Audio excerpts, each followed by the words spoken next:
સંસ્કારી નગરી વડોદરામાં એસઓજીએ મોટું ઓપરેશન પાર પાડ્યું છે. શહેરના તાંદલજા વિસ્તારમાં નશીલા પદાર્થનો કારોબાર ચાલતો હોવાની માહિતી એસઓજી ટીમને મળી હતી. આ બાતમીના આધારે એસઓજીની ટીમ દ્વારા શકીલા પાર્કમાં રહેતી ઝરીના પટેલના ઘરમાં દરોડા પાડ્યા હતા અને તપાસ આદરી હતી, જેમાંથી એસઓજીની ટીમને પ્રથમ વખત હાઈબ્રિડ ગાંજાનો જથ્થો મળી આવ્યો હતો.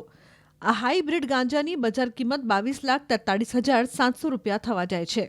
જો કે પોલીસે ગાંજા સાથે આદિબ અબ્દુલ પટેલ નામના શખ્સને દબોચી લીધો હતો, જ્યારે અબ્દુલ ઇબ્રાહીમ પટેલ નામના શખ્સને વોન્ટેડ જાહેર કરાયો છે.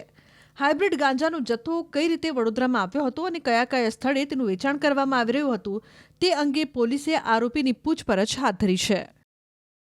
એસઓજીને બાતમી મળેલ હતી કે તાંદલજા શકીલા પાર્ક સોસાયટીમાં રહેતા આબિદ અબ્દુલભાઈ પટેલ ગેરકાયદેસર હાઇબ્રિડ ગાંજો મેળવી અને તેનો વેપાર કરી અને ડ્રગનું દૂષણ સમાજમાં ફેલાવે છે.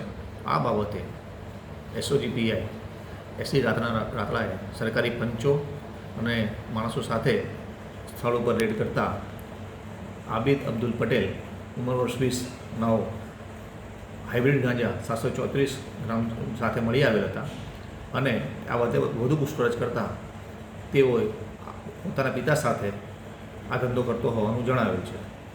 હાઇબ્રિડ ગાંજાની જે કિંમત 22 લાખ રૂપિયા 2000 તેમજ મોબાઈલ અને વજન કાંટો મળી આવી કુલ 22,43,700નો એનડીપીસી એક્ટ હેઠળનો ગુનો નોંધવામાં આવેલો છે.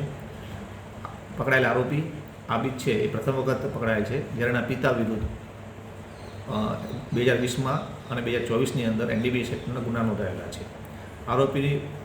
આરોપીની પૂછપરછમાં આરોપી આબિદ જણાવે છે કે આ જથ્થો એના પિતા સાથે મળીને વેચાણ કરે છે અને આ જથ્થો તે સુરત ખાતે કોઈ સમસ્યા મેળવે છે અને એ બાબતમાં આગળ વધુ તપાસ ચાલી રહી છે તથા જે એના પિતા જે અત્યારે મળી આવેલ નથી ત્યારે વિશે પણ આગળ તપાસ ચાલુ રહી છે.